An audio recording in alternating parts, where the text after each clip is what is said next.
샬롬 샬롬. 지난 한 주 동안 성도 여러분 평안하셨습니까? 오늘은 2022년 5월 1일입니다. 5월 가정의 달을 지키며 오늘 특별히 어린이 주일로 하나님께 성수하겠습니다. 그 자리에 일어나셔서 찬송 566장을 주님께 찬양하겠습니다.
기도하겠습니다.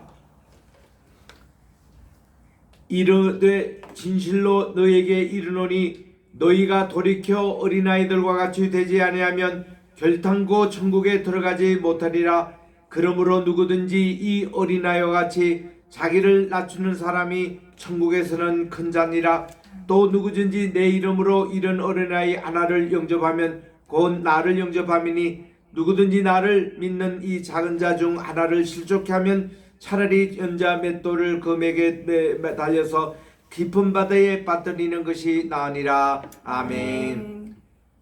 만복의 근원이 되시며 만왕의 왕이 되시고 만주의 주가 되시는 존귀하신 하나님 아버지께 영광과 찬송과 존귀를 세세 영원 무궁토록 돌려드립니다.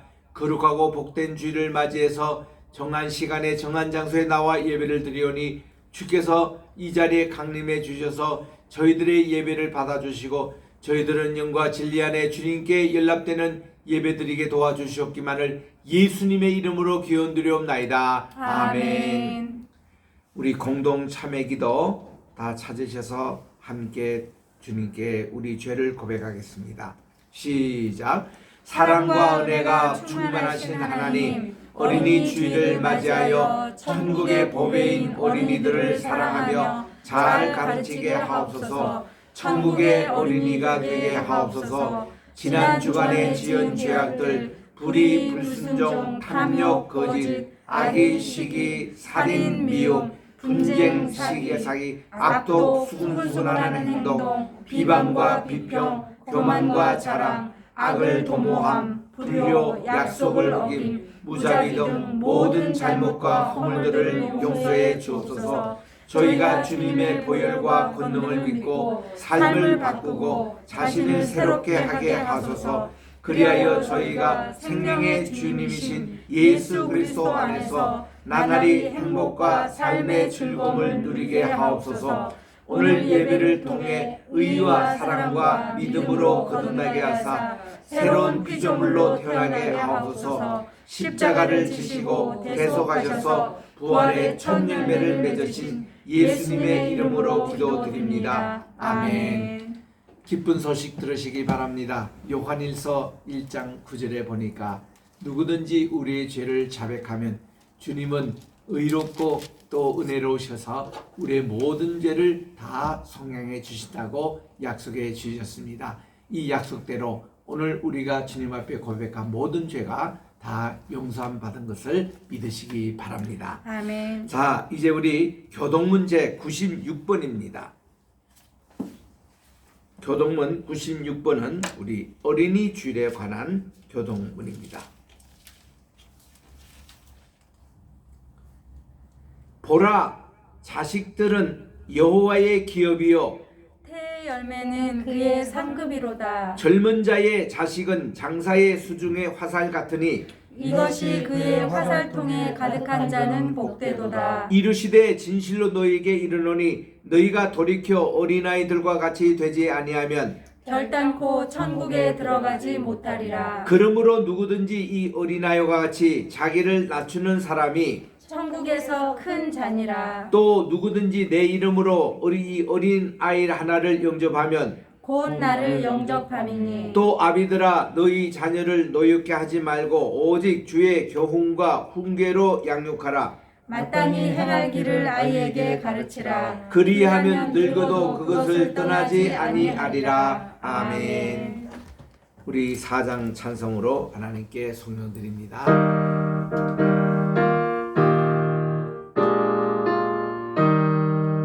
성부 성자와 성신 영원히 영광 받으옵소서. 태초로 지금까지 또 길이 영원 보고 영감 있게 영광. 아멘. 다 그 자리 착석하셔서 우리 오장로님 나오셔서 기도 인도해 주시겠습니다.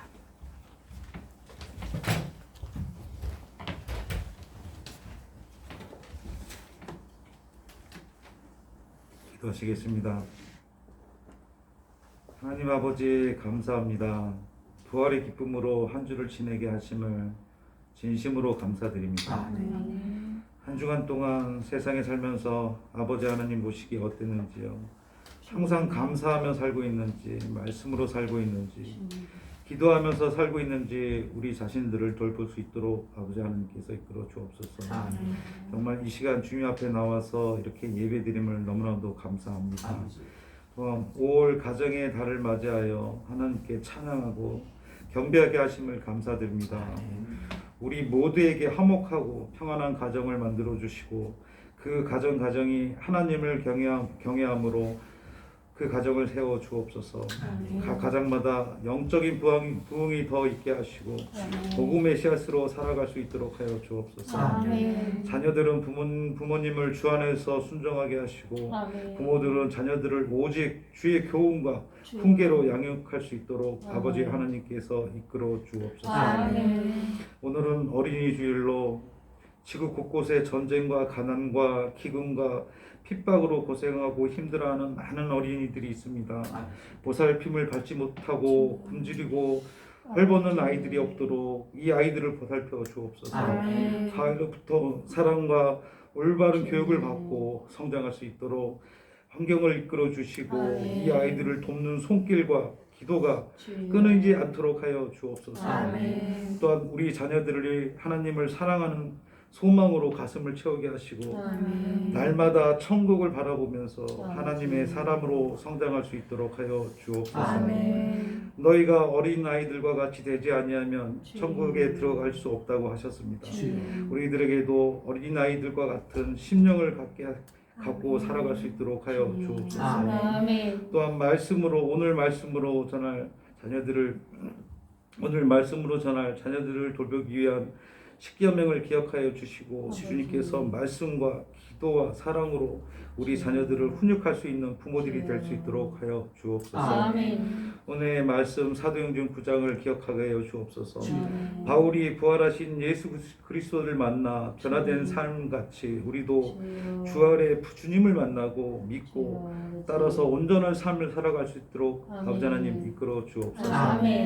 겟세마네의 계리와 선교의 신학견을 기억해 주시고 주님의 사명을 다할 수 있도록 목사님의 건강과 재적을 주관하여 주옵소서. 아멘. 더 많은 이들이 하나님의 말씀을 제대로 알고 들을 수 있도록 하여 주옵소서. 아멘. 아버지 하나님, 필요한 모든 것을 채워 주시옵소서. 또한 우리 목사님 사모님 다음 주 화요일, 이번 주 화요일 터키 아라라사 노아 방주 세미나를 방문합니다. 아버지 하나님, 가는 길과 오는 길 아버지 하나님께서 같이 동행하여 주시고 아멘. 모든 일이 잘 끝나고 건강하게 들어올 수 있도록 하여 주시옵소서. 아멘. 항상 우리를 사랑하고 돌보아 주시는 예수 그리스도의 이름으로 기도드리옵나이다. 아멘.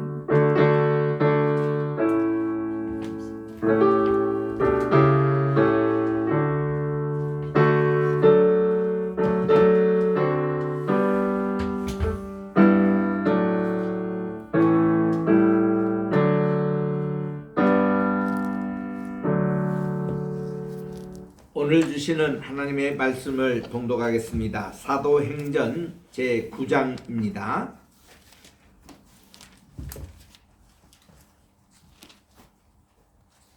사도행전 제9장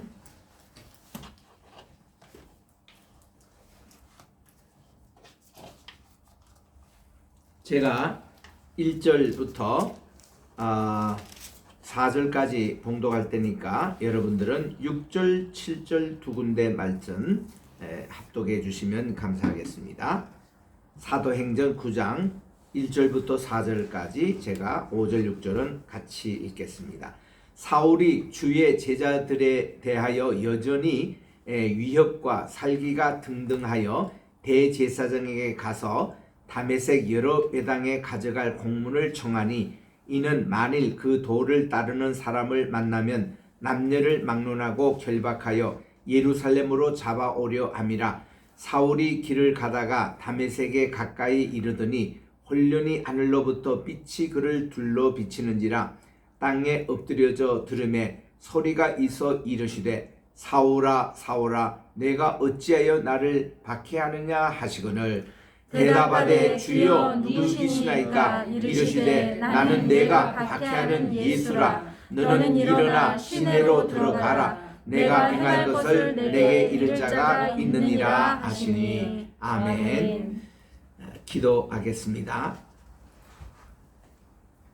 나의 입술의 모든 말과 내 마음의 묵상이 주님께 연락되기를 원하네. 하나님 아버지, 오늘도 이 준비된 말씀 위에 함께해 주셔서 다메섹 도상에서 예수님을 만난 사울처럼 우리들도 변화되어 하나님 나라의 천국 어린이가 되게 도와 주시옵기만을 예수님의 이름으로 기도드립니다. 아멘. 할렐루야. 아멘. 사울이 지나고 오늘 5월이 왔습니다. 5월을 실록의 계적이라 그럽니다.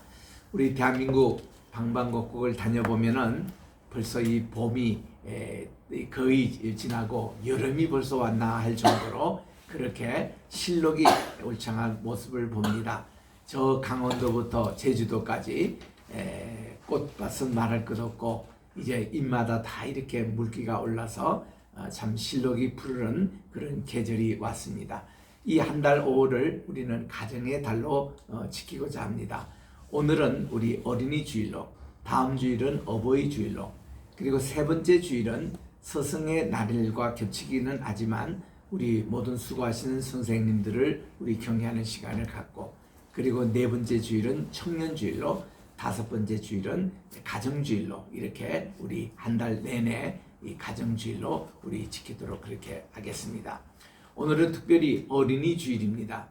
우리 1930년대 아직 그때 우리나라가 일제 강점기 때에 소파 방정환 선생님은 어린이라는 말을 쓰자고 캠페인 운동을 일으켰습니다. 이 어린이라는 뜻은 어린 아이들을 높이는 말이라고 그럽니다. 이제 어르신들 또 이렇게 노인분들 높은 말이지만 어린이에 대해서 존칭하는 어린이라고 그렇게 용어를 지었다는 것입니다. 왜냐하면 이스라엘 전통에도 그렇고 우리 한국에도 보면은 이 아이들에 대해서는 참 무시하는 경향이 많이 있습니다.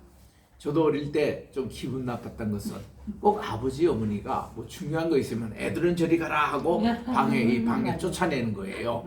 굉장히 제 기분이 나쁘더라고요. 또 교회에서도 마찬가지입니다. 애들은 성찬식 참여하지 말라는 거예요. 그래서 우리는 이렇게 고개 푹 두시면서 저 이 떡을 먹으라 그랬는데 우리는 왜 떡을 안 주나? 고사집에 가면은 떡은 많이 주는데 교회에서는 왜 떡을 우리 이제 좀 13살 입교하고 나서 그때부터 받느냐, 좀 불만이 많았습니다. 이제 그랬던 적이 있었는데 이 어린이를 좀 무시하는 경향이 있어요. 가정에서든 교회에서든 우리나라에서도 그렇잖아요. 그런데 이 소파 방정환 선생님은 참 독실한 크리스찬으로 이 어린이에 대한 존경, 오늘도 우리 마태복음 18장 3절 이하에 읽었습니다마는 예수님이 한 어린아이를 세우고 할 때 교회 전성에 보면은 그런 전설이 내려오고 있어요. 이 아이가 누구였냐 하면 훗날에 이 사도 요한의 제자가 됐던 폴리캅이라고 전해지고 있습니다. 이 폴리캅을 주님께서 이렇게 세우시고는 누구든지 이 어린아이와 되지 않으면은 아무도 천국에 들어갈 수 없다라고 그렇게 말씀해 주셨습니다. 우리 성경 특별히 마태복음에 보면은 세 종류가 절대 천국에 들어갈 수 없다라는 거예요. 그러니까 어린아이 같이 되지 않으면 천국에 못 들어간다, 그런 말씀이죠. 나더러 주여 주여 하는 자마다 다 천국에 들어갈 것이 아니고 하늘에 계신 아버지의 뜻대로 행하는 자라야 들어간다, 그 말씀이었고, 좁은 길로 들어가라, 넓은 길로 들어가는 자는 천국에 들어가지 못한다. 우리 주님이 세 마디 하신 가운데서 특별히 한 예가 어린이였습니다. 그래서 이 폴리갑은 훗날 자라서 에베소 교회의 이제 담임 목사님은 사도 요한 산 선생님이 되고, 그 옆에 북쪽으로 가면은 이 서머나 교회가 있습니다. 그 서머나 교회가 훗날에 예수님으로부터 칭찬 들었던 교회 아니겠습니까? 이 서머나 교회하고 빌라델피아 두 교회만 책망이 없는 그런 교회였거든요. 이 서머나 교회에 죽도록 충성하라, 그러면 내가 생명의 밀권을 주겠다고 약속하신 그 교회입니다. 이 교회 담임 목사님이 폴리갑이었습니다. 그가 어릴 때에 우리 주님 너 이리 오너라, 그래서 이 어린아이 같이 되지 않으면 아무도 천국에 들어갈 수 없다라는 그런 말씀이었습니다. 오늘은 그래서 특별히 우리가 우리 교회 어린이날을 위해서 기도하고 우리 어린 새 생명을 위해서 우리가 기도하는 주일도 같습니다만은 우리 자신도 천국에서는 어린이가 되어야 된다라는 거, 천국 보배가 되어야 된다라는 거, 이런 관점에서 말씀을 드리도록 하겠습니다. 영국의 낭만파 시인인 윌리엄 워즈워스는 그가 내가 무지개를 볼 때에 내 가슴이 뛰놀구나. My heart leaps up when I behold a rainbow in the sky. 그 하늘에 있는 무지개를 볼 때 내 마음이 막 감동하여 뛰는구나. 이런 시에서 어떤 얘기가 있냐면은 The child is the father of a man. 그 어린아이는 모든 어른의 아버지라고 이렇게 표현했습니다. 그리고서는 그는 이런 시를 계속하는 것이죠. 내가 이렇게 무지개를 볼 때 내 마음이 뛰노는 이런 감동을 자연적인 경건이라 했습니다. Natural piety. 이 자연의 경건미가 내게는 사라질 때, 그런 감동이 사라질 때는 차라리 죽고 싶다. 렙니다. 이런 표현으로 아주 강하게 표현합니다. 그리고 우리가 하늘의 무지개를 볼 때에 우리 마음이 막 뛰노는 감동이 다 있잖아요. 이 동심이에요. 만약에 이걸 보고도 그런 감동이 없다 그러면 이미 죽은 목숨과 같다는 거죠. 그래서 우리는 이런 어린아이를 볼 때는 참 우리에게 그런 감동과 그런 것이 있어야 된다. 요즘 저는 아이들 홍수에 사는 것 같아요. 작년부터 우리 미국에 있는 딸이 또 아기 두 번째 아기를 낳고 난 것을 가서 또 축복기도 하고, 또 최근에는 우리 또 한국에 있는 딸이 또 아들을 또 낳아가지고 우리 요즘 베이비시팅 합니다. 가끔씩. 그리고 얼마나 애가 좋은지. 그리고 또 우리 신학생 우리 목사님 또 손주봤다 그러고, 또 우리 조카가 또 아기를 낳아가지고 이번에 또 열매라는 이름으로 또 이렇게 넣고, 그리고 또 줄줄이 사탕에 올해도 2명 더 생깁니다. 이런 여러 아기들 홍수 가운데서 정말 제가 조르단 또 이렇게 탁 안고 있으면요, 어린이는 어른의 아버지라는 이 표현을 가만히 생각해 봅니다. 왜냐하면 아이가 가지고 있는 장점을 어른이 잃어버린 것이 뭔가니 그 순진난만한. 애들은 보기만 하면 피곤이 쫙 풀려요. 이 모든 스트레스가 싹 풀립니다. 애들이 우리를 치료해 주고 있어요.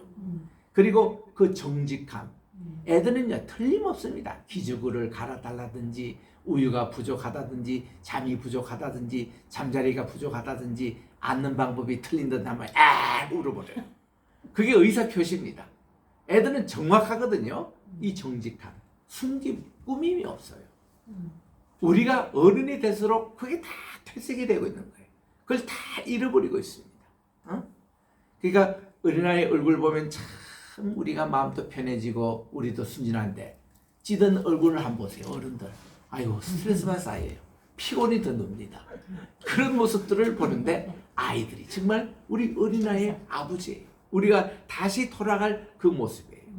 그래서 우리 주님께서는요, 우리에게 중생을 강조하신 겁니다. 우리가 구원을 받으려면은 구원의 서정이라는 게 있잖아요. 우리 구원의 서정 뭐 9가지 우리 늘 제가 말씀을 드립니다. 뭐 우리 개혁 그 신앙에서는 9가지를 꼭 얘기를 합니다. 뭐냐면은 구원의 서정의 맨 처음 것이, 우리는 하나님을 아는 지식으로 말미암아 우리는 정말 우리 그 영적으로 우리 자람이 이제 시작이 된 거예요.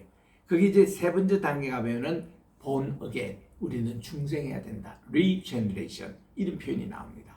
우리 니고데모에게 내가 다시 나지 아니하면 하나님 나라에 절대 들어갈 수 없다라고 말씀해 주신 내용이에요. 물과 성령으로 거듭나야 된다는 것입니다. 다시 나야 된다는 표현이에요. 그래서 우리들도 이 어린이 주의를 생각할 때 나는 과연 천국에 들어갈 천국의 어린이가 됐느냐, 이런 내용들을 살펴보는 거예요.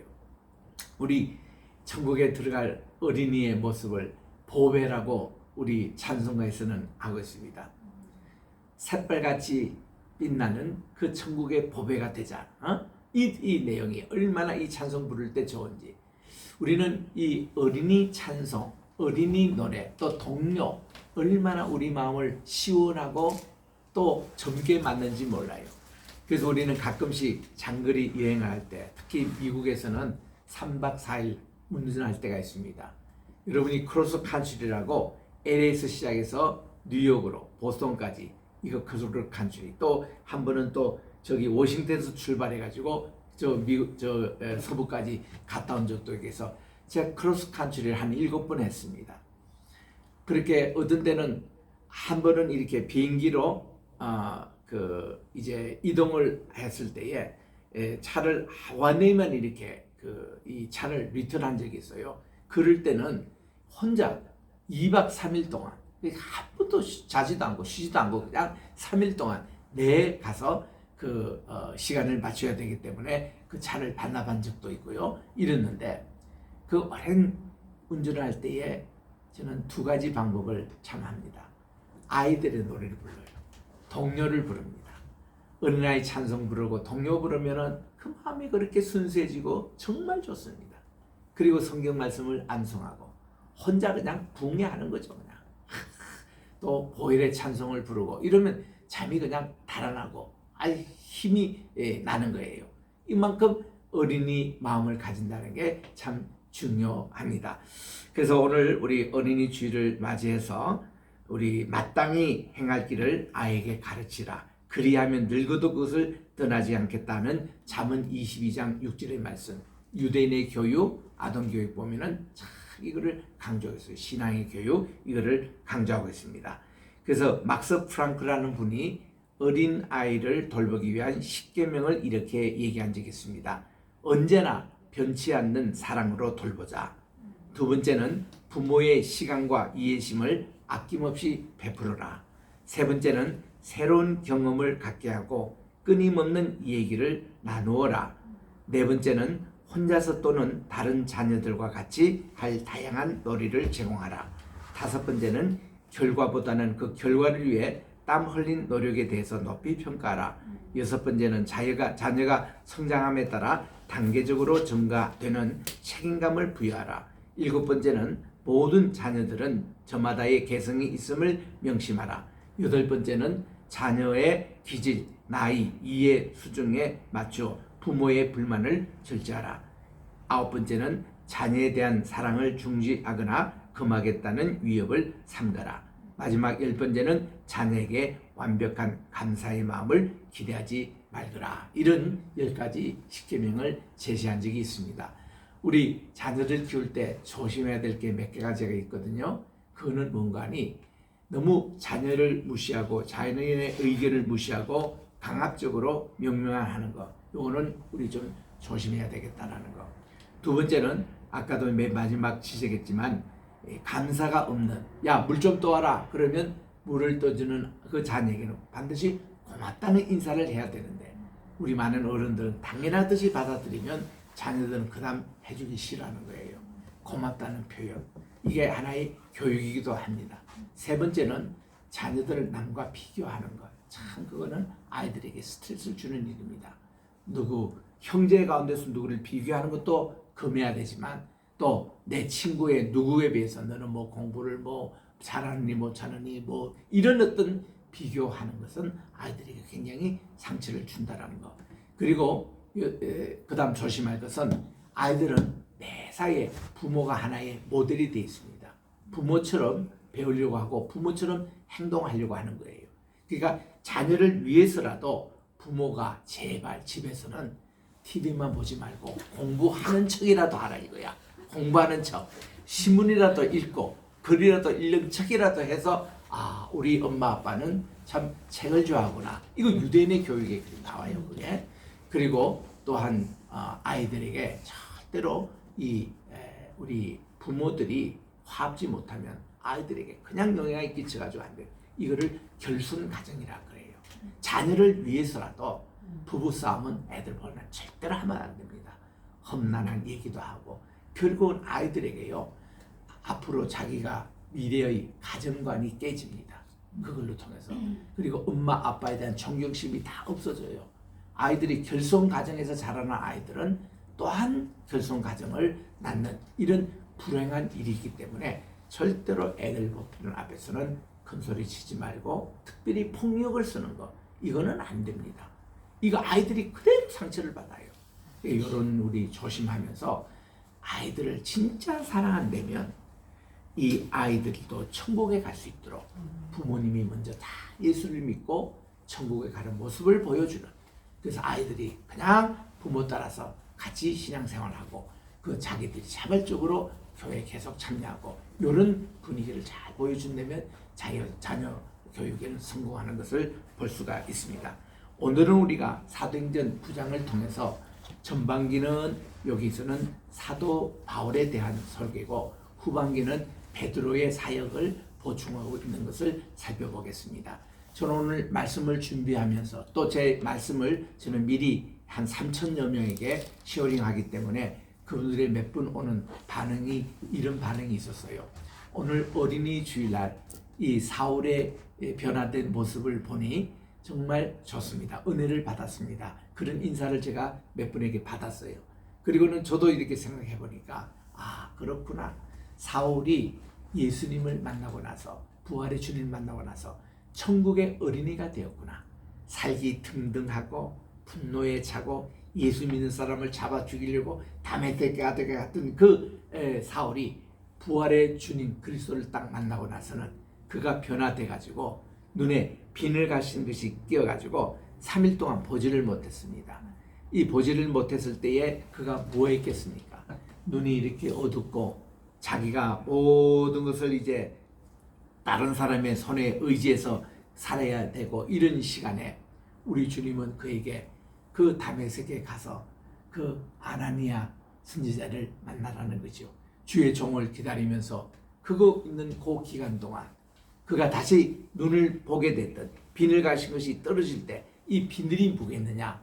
비늘은 사실 우리 물고기 비늘이 있죠. 그거를 얘기합니다. 스켈이라고 그러는데, 물고기 비늘 같은 것이 이 눈에 3일 동안 끼어 있었대요. 저게 뭘까? 이렇게 생각할 때에, 아, 그렇구나. 자기가 스스로 보지 못했던 교만이 거기에 있었어요. 또 미움이 있었습니다. 진리를 알지 못하는 그 자신의 무식이 있었습니다. 이런 것이 모든 게 비늘 같은 것이 그에게 또 열등감이 있었을 거예요. 이 모든 것이 열등감, 바울이 열등감을 얻는 줄 저는 생각했는데 제가 미국 가서 바울을 전문을 했습니다. 전공을 했습니다. 내가 워낙 바울을 좋아하니까. 그런데 거기서 이제 바울 전공하는 분의 전문 서적을 보니까 바울이요 외모적으로는 참 못생긴 사람, 정말 열등감이 많은 사람, 그럴 수밖에 없겠더라고요. 바울도 고린도 후서 10장 10절에 보니까 나는 글에는 중하나, 이거 글은 내가 잘 쓰지만 말에는 약하도다, 이런 말이 나옵니다.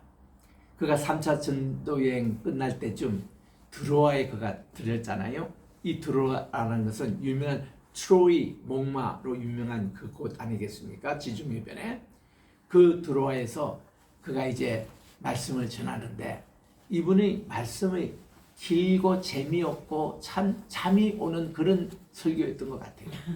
그래서 유두고라는 청년이 창문 곁에 3층에서 그렇게 말씀을 듣고 있다가 졸아가지고 그냥 밑으로 떨어졌습니다. 여러분 졸더라도요 떨어지지 마세요. 우리 시골 교회 아버님 목회하시는 교회에 이석생 할머니가 계시는데 그분은요 교회만 왔다면 조세요. 근데 신기한 것은 목사님 말씀 거의 다 기억해. 졸면서 말씀을 듣는 것 같아요. 근데 그분이 앞으로 저녁 예배 시간에 졸다가 떨어졌어요. 거기 그 밑바닥에. 그래가지고 쿵 하는 소리에 마룻바닥이니까 얼마나 다들 놀랬습니까. 이랬던 분이 계셨는데 유두고를 생각하게 됩니다.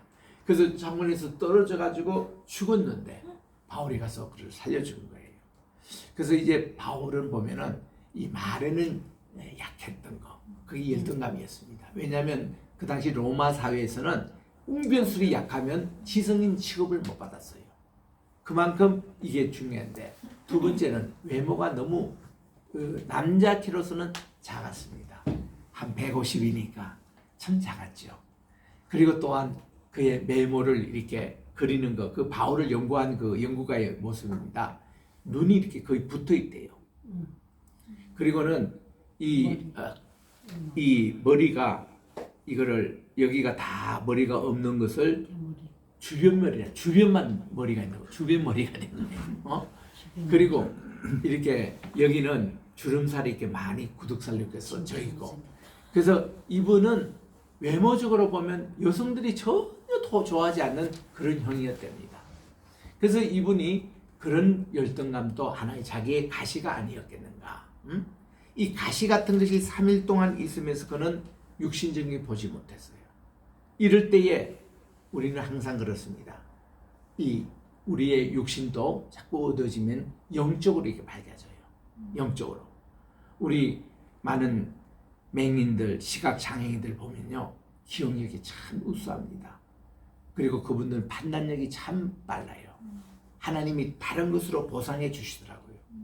제가 한쪽 귀, 오른쪽 귀가 평생 안 들리거든요.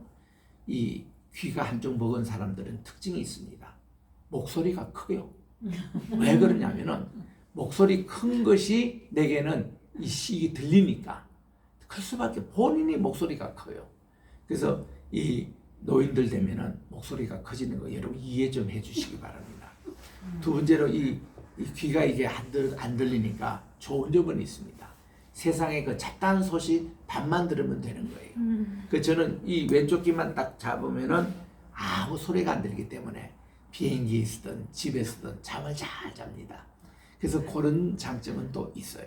좌우지간 이 바울은 이 눈이 이렇게 안 보일 때 영안이 밝아진 거예요. 그래서 신령한 세계가 보이는 겁니다. 그래서 자기가 지금까지 눈으로 보이는 것이 다 아니었다라는 것을 그가 깨닫게 되는 겁니다. 그의 손에는 지금 대제사장으로부터 받은 공문이 있어요. 예루살렘에서 다 박해하고 핍박해서 예수 믿는 사람을 이제 다 거의 다 잡아서 이제 투옥시키고는 이걸로 부족하니까 이 디아스포라 된 이 헛된 그리스도인들을 찾아서 가는데 보니까 저 북쪽 다마스커스에 많이 갔다는 겁니다. 여러분 이스라엘 성지순례 가보시면은 여리고에 우리가 들리게 되거든요. 여리고는 좀 들리기가 힘든 곳이 됐습니다.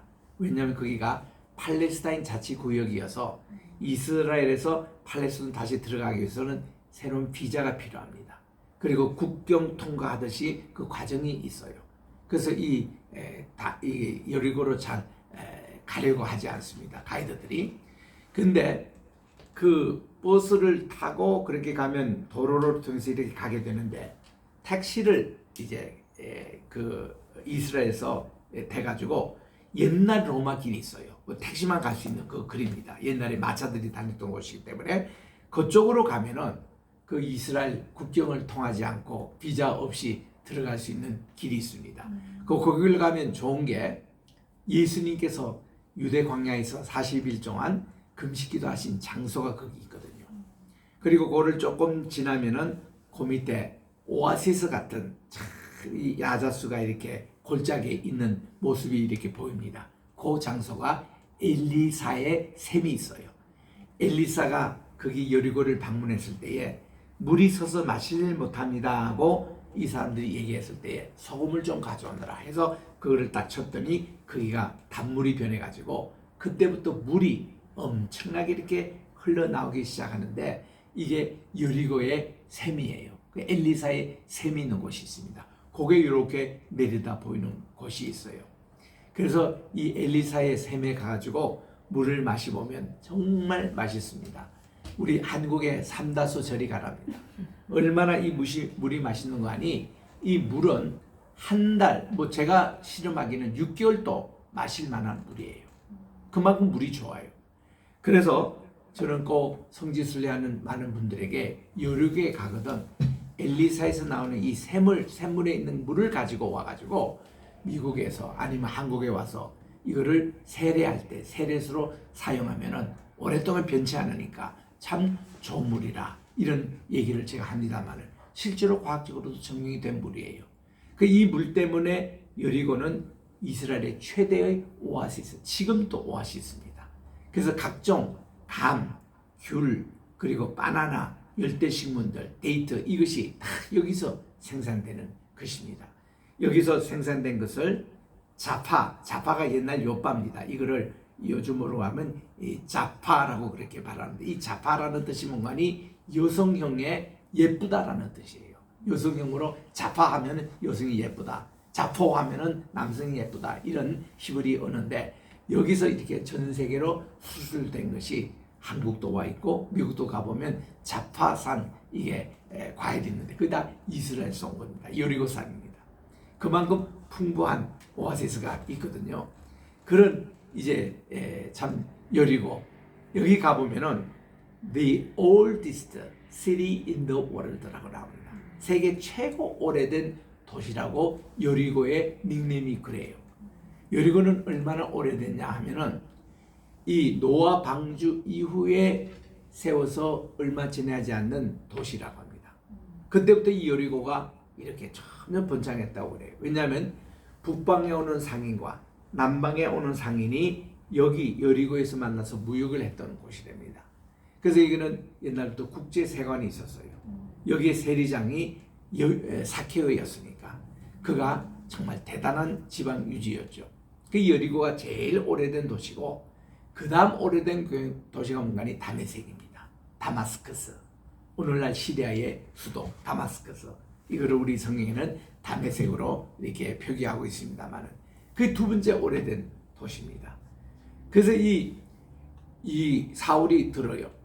이 다메섹까지 예수 믿는 사람이 도망겠다라는 얘기를 듣고 대제사장에게 공문으로 그때 대제사장이 이런 공문을 써줬죠. 이제 이 사울의 지휘하에 그 해외에 있는 예수 믿는 사람들을 잡아다가 다 유대인들 얘기죠. 잡아다가 예루살렘으로 압송하라고 그랬어요. 그러니 갔던 군인들도 얼마나 되겠습니까? 최소한 한 소대는 갔을 거예요. 40명을 일솔해서 예수 믿는 사람을 지금 잡으러 가는 길이었습니다. 근데 갑자기 하늘에서 강한 빛이 이렇게 쫙 비치는 거예요. 근데 이 빛은 사울밖에는 보지 못합니다. 다른 사람은 몰라요. 근데 소리는 들렸다고 그랬어요. 무슨 소리? 천둥 소리 같은 거, 꽝꽝꽝 하는 이런 소리가 들렸다는 것입니다. 그리고서는 그 소리는 사울만 들어요. 그 내용. 주님, 누시니까 그는 분명히 하늘에서 강한 빛이 비치고 거기서 소리가 들리고 하니까 도대체 누가 이러냐고 그 주인공을 알고 싶은 거예요. 그러더니 의외로 말씀이 뭔가니 사오라 사오라 내가 나를 왜 핍박하느냐 이런 주님의 음성이 들은 거예요. 자기 이름도 알고 자기를 부르고 또 자기가 핍박한 것은 지금 예수 믿는 사람을 핍박했는데 자기를 핍박한다는 얘기였으니 도대체 그분이 누군가를 알고 싶지 않아요. 그때 주님의 대답이 나는 내가 핍박하는 예수라라고 저는 깜짝 놀랐습니다. 자기는 예수님을 만난 적도 없고 예수님을 직접 핍박한 적도 없고 그분이 골고다에서 십자가에 달리는 것 사실을 그가 알고 있고 그분을 믿음으로 유대교가 지금 위기에 처한 것을 알고 있기 때문에 이 양반을 믿는 사람을 지금 자기가 잡아주기로 다메섹까지 가고 있는데 그 주인공 되는 주님이 나타난 거예요.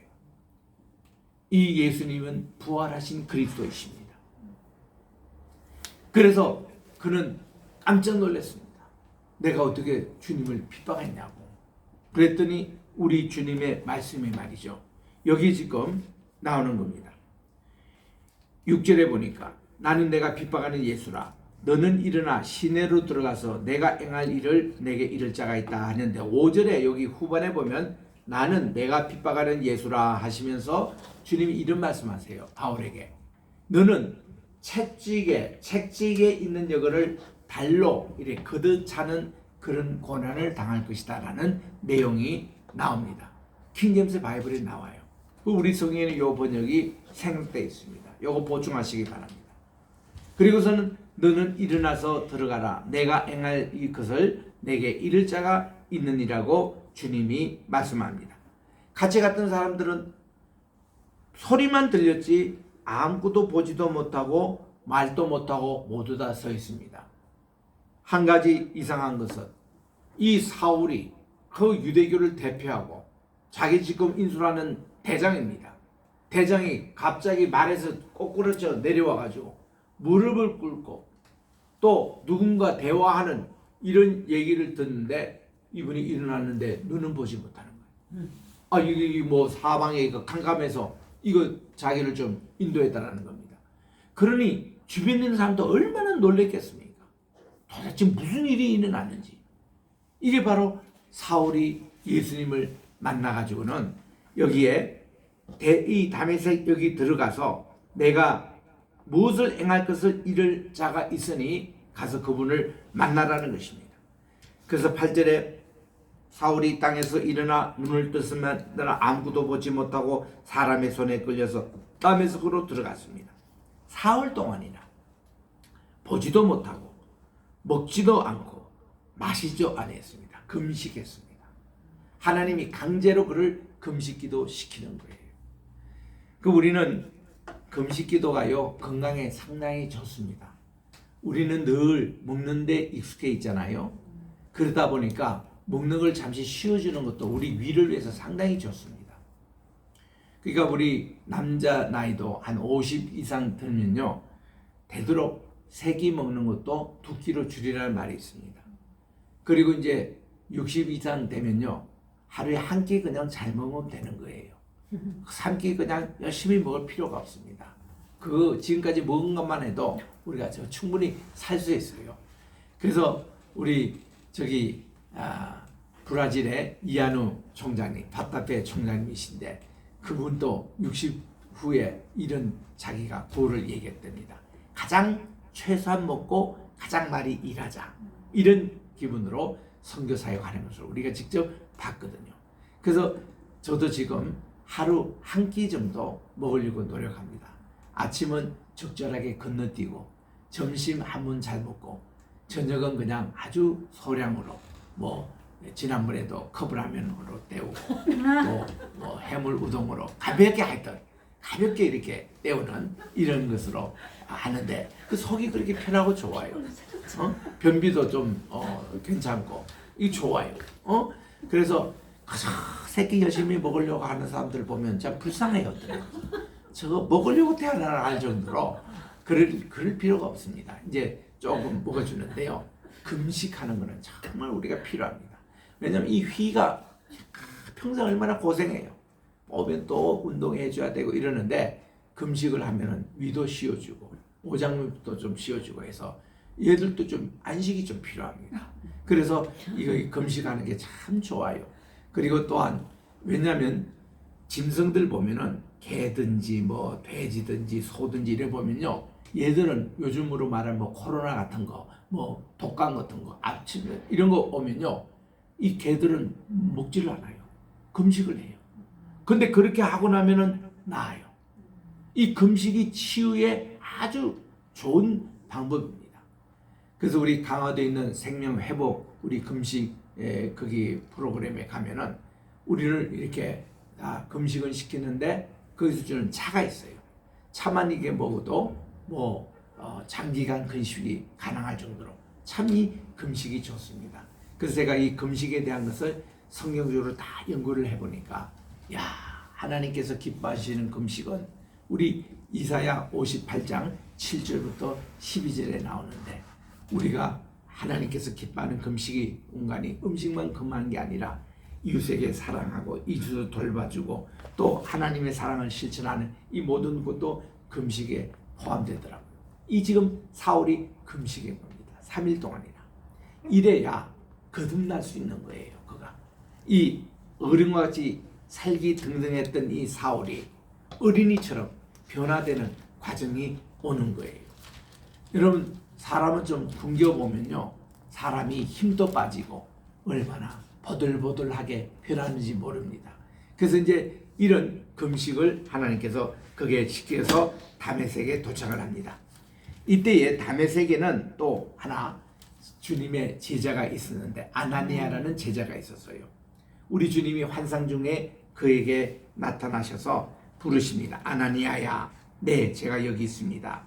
일어나서 집가라 하는 곳에 거리로 가라 그랬습니다. 이 집가라는 뜻이 뭔가니 스트레이트라는 말이에요.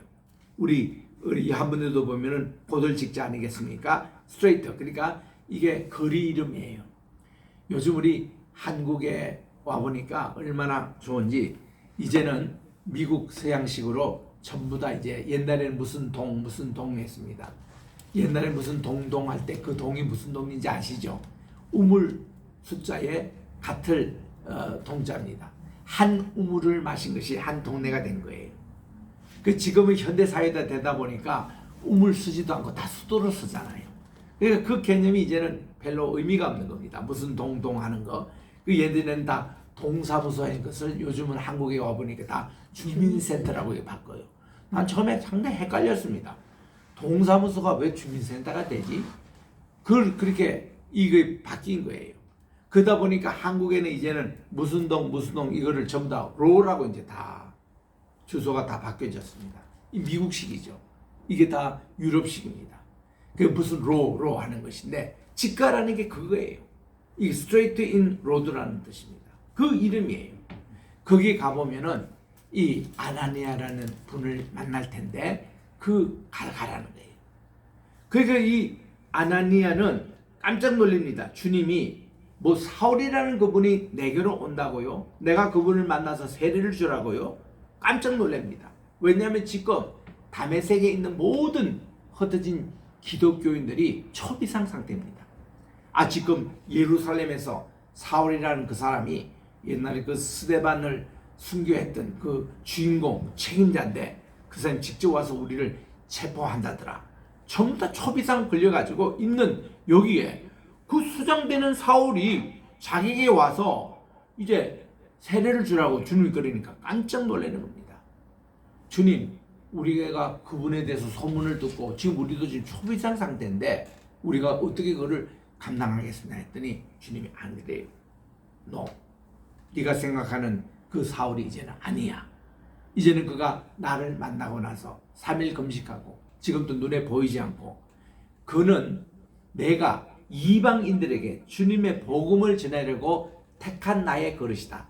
My chosen vessel for all nations. 이 모든 이방에 가서 복음을 전할 나의 택한 그릇이라고 우리 주님이 선해 주시는 겁니다. 요 단어 조심하기 바랍니다. 이 뜻이 뭔가 하니 우리 주님은 가룟 유다 대신에 12번째 사도로 주님이 직접 택한 사도가 바울이라는 것을 여기서 공개적으로 알려주시는 거예요.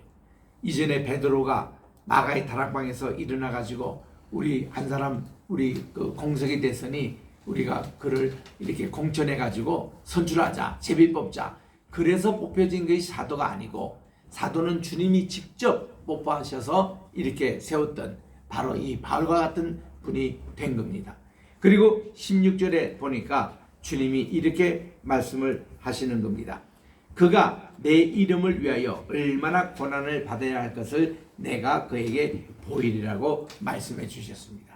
아까 주님 부르실 때에 그가 채찍에, 여러분 여기 지금 채찍이 있어요. 또 여기가 가시가 있습니다. 가시채에 있는 것을 발로 여러분 발른다고 하면 생각해요. 얼마나 아프겠습니까? 이런 고난을 바울이 복음을 전하다가 당해야 될 것을 미리 예고해 주신 거예요.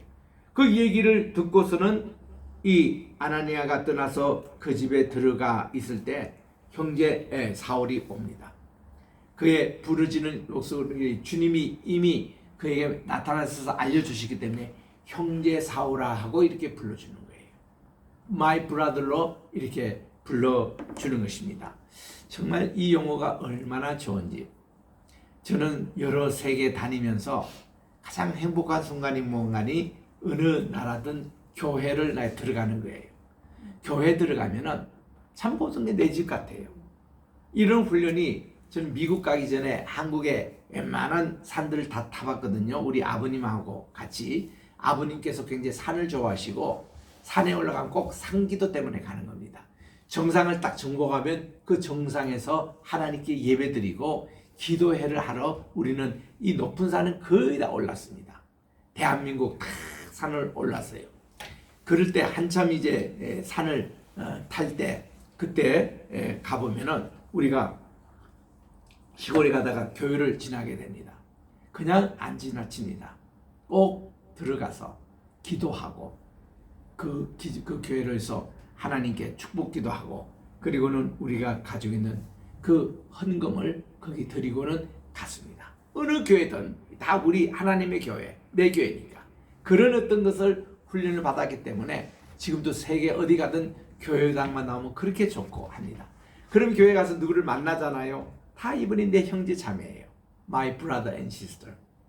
형제 자매로 받아들이면 그분들도 우리를 그렇게 환영하고 또 우리도 그렇게 마음이 좋아져요. 아나니아가 지금 이 사울을 내 형제로 부릅니다. 조금 전까지도 이분은 자기 원수예요. 이분이 지금 자기들을 채바르져 온 겁니다. 스데반처럼 돌로 쳐 죽일 수 있는 사람이에요. 이런 사람을 우리 주님이 가르쳐 줘가지고 이제 내 형제가 됐다. 형제 사울아. 그러면서 이 아나니아가 그에게 참 안수 기도를 해 주었습니다. 예수님께서 나를 보내시어 너를 다시 보게 하시고 성신님으로 충만하게 하신다. 이렇게 해서 기도를 하니까 이 사울의 눈에서 핀을 가진 것이 벗겨져 다시 보게 되었습니다. 그리고는 세례를 주었습니다. 그리고 그가 음식을 먹으며 강건하여졌다. 이거는 건강이 다시 회복됐다는 얘기입니다. 여러분 이게 사울이 변하여 하나님의 어린아이가 된 모습을 여기서 보게 되는 것입니다. 우리 한국교회 일부 목회자들은 사울이 변하여 바울이 됐다. 이런 이제 말씀을 많이 전하곤 했습니다. 그거는 1930년대 평양신학교회 한 분 목사님, 붕사 목사님이랍니다. 이분이 오셔서 그런 식으로 설교를 했대요. 그리고 그걸로 그치는 게 아니라 이 사울이라는 이름은 크다는 뜻이고 바울이라는 것은 작은 것이어서 그렇게 담에서 도상에서 그가 이름이 변하여서 사울이 변하여 바울이 됐다. 이런 설교를 한 이후로 한국교회가 그 얘기가 퍼졌다는 겁니다. 근데 그게 다 맞지 않는 얘기가 자 여러분 사울이 바울로 변했으면 이 성경에 그 내용이 나와야 되잖아요. 없어요. 그리고 여러분 계속 보세요. 계속 사울 계속 그 이름이 그렇게 나옵니다. 바울로 안 나와요. 계속 사울이 나옵니다. 언제 바울이냐면 여러분 13장 9절에 한번 가보세요. 13장 9절까지만 해도 계속 사울로 나오다가 13장 9절은 뭔가 하니 이거는 바울이라고 하는 사울이 성신님에 충만하여 그를 주목하고 해서 이때 이제 바울의 이름이 등장합니다. 이거는 뭔가 하니 이제부터 이방인들을 위한 사도가 된 거예요. 그때 그가 이름을 그 이방인에게서는 바울이라고 불려졌고 그 유대인들에게는 다 사울이라고 불려질 때입니다. 그런 식으로 얘기가 된 것이 이때까지도 계속 사울이 계속 그렇게 나오잖아요. 그게 안 맞다는 겁니다. 두 번째로 그때 1930년대만 해도 우리 한국에 히브리어 헬라어가 이렇게 익숙하지 못할 때였습니다. 그러다 보니까 이분이 무슨 자기 멋대로 이렇게 해석한 것이 그렇게 돼서 누가 검증도 하지 않고 계속 그 얘기가 구중 내려와서 지금까지 그렇게 알고 있는 분들이 많이 계시는데 절대로 이 사울이라는 뜻이 크다는 뜻이 아닙니다. 사울 하면은 히브리 말로 하나님께 묻다 이런 뜻이에요. 그 사울이라는 이름이 어디에 처음에 나옵니까? 베냐민 지파의 기스의 아들 사울이 있어가지고 그 하나님께 묻다라는 뜻이거든요. 그분이 초대 왕으로 기름 부음을 받은 겁니다. 여러분이 베냐민 지파는 막내 지파예요. 그래서 왕이 나올 수가 없었습니다. 그런데 이 베냐민 지파가 사사기 맨 끝에 보면요, 한 지파가 없어질 뻔했습니다. 왜냐하면 베냐민 사람들이 그 베들레헴의 그 제사장의 첩이 자기 마을에 왔을 때 첩이 너무 이뻤던 것 같아요. 밤새도록 강간했다가 죽게 만들었습니다. 그러니까 이 제사장이 화가 나가지고 자기 그 부인, 죽은 부인을 시체를 12조각 내서 각 지파에 하나씩 다 보냈습니다. 이렇게 해서 베냐민 지파가 우리 아내를 죽겠다고. 그래서 이 11 지파들이 모여가지고 우리 베냐민 지파를 치자 이렇게 결의가 된 겁니다. 그래서 전쟁이 나가지고 베냐민 지파 사람들 남자가 거의 다 죽었습니다. 그러니 문제가 생긴 게 12지파 가운데 한 지파가 없어지는 거예요. 이런 위기 상황입니다. 그래서 그들이 이래서는 안 되겠다 해서 이 베델이라는 곳에 무도회를 열어가지고 그 이제 이 베냐민 지파의 씨를 계속 잇기 위해서 400명의 여인들을 무도회에 이제 출연시켜가지고 이들 통해서 이 베냐민 지파가 다시 인구가 이제 생기게 됐습니다. 그러다 보니까 하나님께서요, 이런 것을 좀 이렇게 치료하기 위해서였는지 초대 왕을 베냐민 지파에 있는 이분을 선정한 겁니다. 그래서 이 사울이 된 거거든요. 그 사울이 여호와께 묻다라는 그런 뜻입니다. 그 이름을 따서 그 사울 왕의 후예 집안인 사도 바울이 그가 이제 그 길리기아 다소, 길리기아 그 주에 그게 이제 주도가 되는 이 다소에서 출생했을 때 그는 집안에서는 사울이라고 불렀고 밖에 나가면 바울이라고 불렀습니다. 왜냐하면 사울이라는 이름을 가지고 헬라권에서는 이해를 못해요. 이 발음을 잘 부르지를 못했다고 합니다. 그래서 이제 바울. 그래서 그는 어릴 때부터 그런 이름을 가진 것이지 이게 크다 작다라는 뜻이 아니었다는 것입니다. 그래서 이제 이런 내용들을 우리 이제 한국교회가 다시 좀 이것을 교정했으면 참 좋겠습니다. 이거는 여러분의 실수도 아니고 우리 한국교회가 근 80년 동안 이렇게 참 이런 잘못된 정보가 내려오는 것 뿐이기 때문에 누구의 잘못도 아닌데 이제는 한국교회가 여기 기독교 받은 지도 140년이 지났잖아요. 그리고 선교사를 지금 3만 명이나 파송하잖아요. 그런 한국교회가 선교사님이 잘못 알고 여러분 저 남미에 가서 사울이 변하여 바울이 됐다고 이렇게 설교해버리면요. 요즘은요 선교지에서도 다 인터넷 검색하고 다 이거 하기 때문에 금방 알아요. 이런 설명이 나오지가 않거든. 뭐 사울이라는 게 점점 크다 아무것도 그건 나오지 않는 거거든. 그러니까 뭐라고 했냐면 아이고 선교사님들 무식하네요. 선교사님들 공부 좀 더 하고 오셔서 우리에게 선교하십시오. 이런 얘기가 자동으로 나오는 거예요. 그 제가 남미에 갔을 때도 그런 얘기 들었고 필리핀에 가서도 그런 얘기를 직접 들었습니다. 아이고 총장님 오셨는데 한 가지 부탁하십시다. 우리나라에 오신 한국에서 오신 선교사님이 성경을 이상하게 가르치는데 잘못 가르칩니다. 이렇게 뭐 이런 얘기 했는데 이런 얘기 맞냐고. 그래서 제가 그래서 아차 느낀 거예요. 그래서 제가 20년 전부터 한국에 올 때마다 이 얘기를 꼭 얘기합니다. 제가 한국에 대한민국의 한 10개 큰 교회들 집회할 때마다 이거를 쭉 말씀을 드렸습니다. 저는 뭐 듣든지 안 듣든지 좀 전할 수밖에 없었으니까 이 내용을 본다. 이런 사울이 그렇게 바울이 됐다. 이렇게 이제 설명하지 마시고 꼭 변화를 강조하면 꼭 그 때 묻은 어른 교만에 찾고 그가 이렇게 살기등등했던 이 사울이 예수님을 만나고 나서는 천국의 어린이로 변해가지고 비늘가시 떨어지고 순진하고 남란하고 말씀에 다시 태어나서 그가 중생하는 삶을 살게 됐다. 이것이 훨씬 설득이 있는 그런 이제 설명이 될 것입니다. 그래서 놀라운 변화 보십시오. 지금 그 사울이 다메섹에 예수 믿는 사람들을 체포하러 왔다가 그 자신이 예수를 믿고 나서는 예수님을 증거했습니다.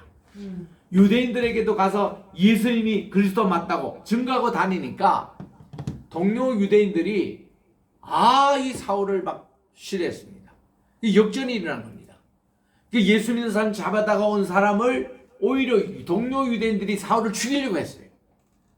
그래서 이게 살해 위협이 있으니까 예수님의 제자들, 예수님 믿는 성도들이 그를 다메섹의 성문 밖으로 광주리에 내려가지고 그를 피신시켰습니다. 참 이런 일들이 벌어지는 거예요. 그래서 이제 그가 어디로 갔냐면 예루살렘으로 가게 됩니다. 어떤 주경학자들은 요게 9장 25절부터 26절에 사울이 바로 예루살렘에 간 것보다 그가 갈라디아서 1장의 간증대로 3년 동안 저기 그 사우디 아라비아에 3년 동안 간 후에 예루살렘에 왔다. 이렇게 추경하는 분들도 계십니다.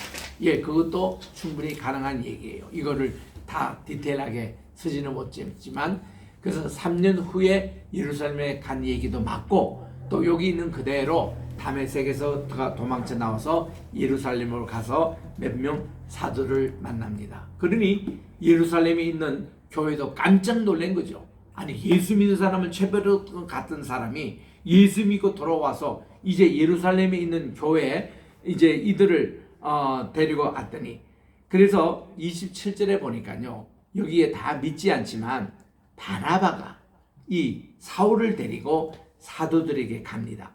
그가 길에서 어떻게 주를 보았고 주님께서 그에게 어떤 말씀을 아는 것, 담에게서 어떻게 예수님의 이름을 담대게 말했던 것을 바나바가 그를 대변해 가지고 설명하고 다녔습니다. 이때 바나바의 존재가 나오는 거죠. 바나바는요 사울에 있어서는 참 멘토 역할을 했습니다. 나이도 많았죠. 그래서 이런 바나바가 사울을 그의 길을 인도를 해 주었던 자상한 것을 여기서 봅니다. 그래서 29절에 보니까 또 주 예수의 이름으로 담대히 말하고 헬라파 유대인들과 함께 말하고 변론하니 그 사람들이 죽이려고 힘을 썼습니다. 그래서 사람들이 알고 그를 가이사를 통해 가지고 그의 고향인 다소로 보내서 10년 동안 그래서 칩거하는 일이 벌어집니다. 이때 31절에 보니까 그리하여 온 유대와 갈릴리와 사마리아 교회가 평안히 든든히 서가고 주를 경외함과 이 성스님의 위로로 진행하여 더 수가 많은 그런 붕의 역사를 읽게 됩니다. 그리고 이제 여기 10장 마지막 후반부에는 베드로의 사역을 또 소개합니다. 이거 왜냐하면은 10장이 이제 베드로의 사역이거든요. 그거를 준비하는 것으로 그가 두루 다니는데 루다에 있는 성도에 내려가서 애니아라는 사람에게 중풍병자가 있었는데 그를 낫게 했습니다. 여러분 이스라엘 성지순례에 오시면요. 그 공항이 텔아비브 공항이에요. 텔아비브 공항에서 보통 이제 어디로 갔냐면은 북쪽으로 우리가 해변가 따라 올라갑니다. 어디로 갔냐면은 그 엘리야가 기도했던 이제 갈멜산 쪽으로 올라가다가 보면 제일 처음 나오는 도시가 뭔가니 북쪽 가다 보면 루다라는 곳이에요. 왜냐하면 루디아라는 곳입니다. 여기에 베드로가 에니아라는 사람의 중풍병자를 낫게 했던 그 도시를 소개하는 곳입니다. 그렇습니다. 그리고는 거기서 이제 조금만 남쪽으로 내려오면 욥바가 있어요. 아까도 제가 설명한 대로 우리 욥바 하면은 요나를 생각하죠. 요나가 그 욥바에서 다시스로 가는 배를 타다가 그가 이제 물고기 안에 이제 들어간 그 바로 욥바입니다. 그 욥바 거기에 또 베드로가 거기서 가서 죽은 자 다비다라는 여자가 죽었는데요. 그를 살려주었습니다. 이 다비다는 다른 이름이 도로가라고 합니다. 그래서 이제 거기서 살려주고 큰 기적이 일어나니까 많은 분들이 예수님에 대해서 관심이 많아졌습니다. 그때 그가 누구 집에 머무는가 하니 이 가죽 그 피역을 가지고 구두도 만들고 이제 이걸 가지고 여러 가지 만드는 것을 무두쟁이라 그렇게 우리 세번역에는 그렇게 번역했더라고요. 무두장이. 여기 있는 시몬이라는 자기가 이름은 같죠. 이 집에서 유숙하게 됐다는 겁니다. 며칠간을 유숙하면서 그가 기도하다가 이제 우리 10장에 나오는 고넬료 집으로 갈기 이전에 환상을 받던 그 장소입니다. 이제 그거를 얘기하기 위해서 베드로의 그 사건이 나옵니다. 자, 오늘 우리 어린이 주일을 맞이해서 사도행전 9장을 살펴보았습니다.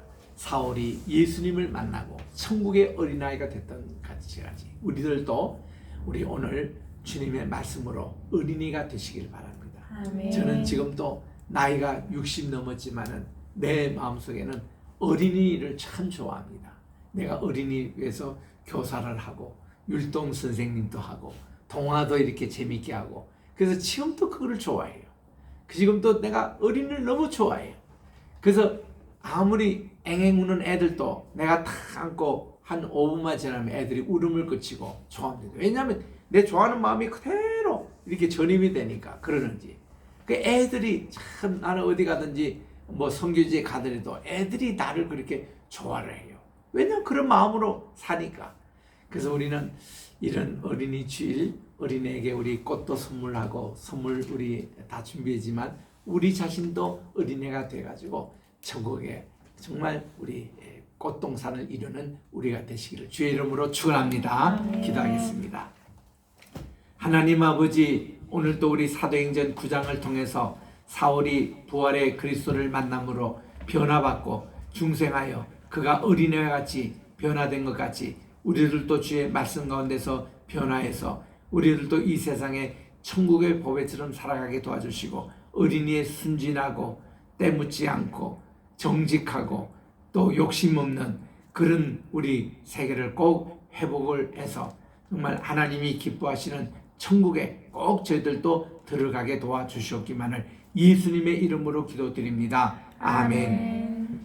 우리 찬송가 어린이 찬송가입니다. 563장을 부르면서 준비하신 헌금 하나님께 봉헌하겠습니다.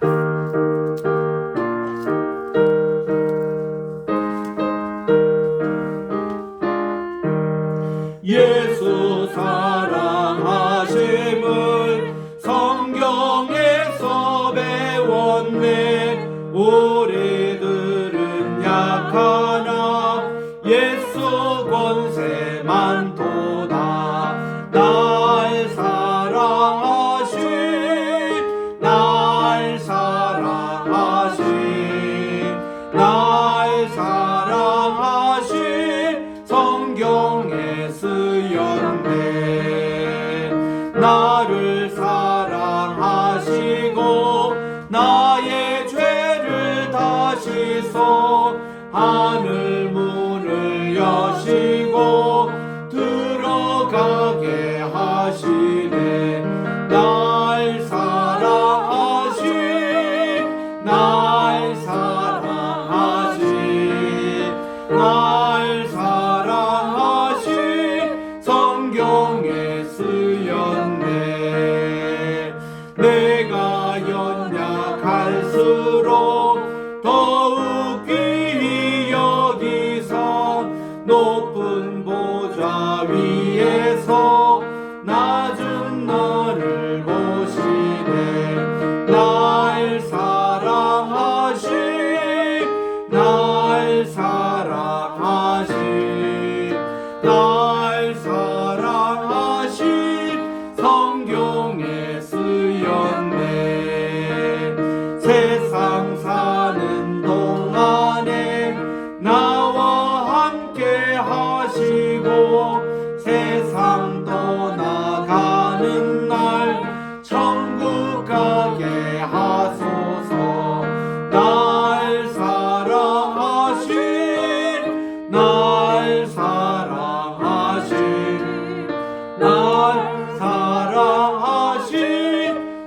성경에 쓰였네.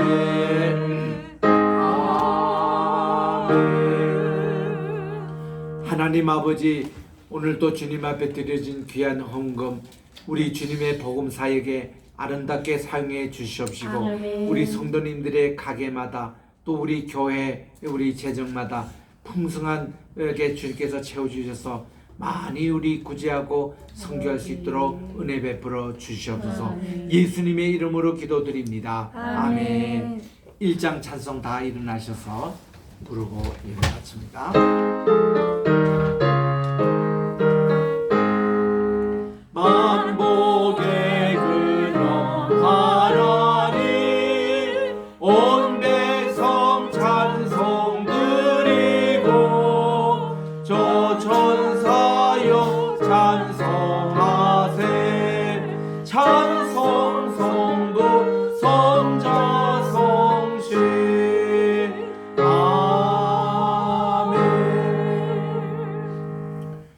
이제는 우리 주 예수 그리스도의 은혜와 하나님 아버지의 무한하신 사랑하심과 보혜사 성신님의 감화 감동 교통하심이 오늘도 어린이의 친구가 되신 우리 예수님을 본받아 우리들도 어린이를 위해서 기도하고 저들에게 참된 좋은 신앙의 표본을 보여서 다 우리 천국에 가는 우리 모든 주의 백성들 위해 이제로부터 영원토록 함께 계실지어다. 아멘.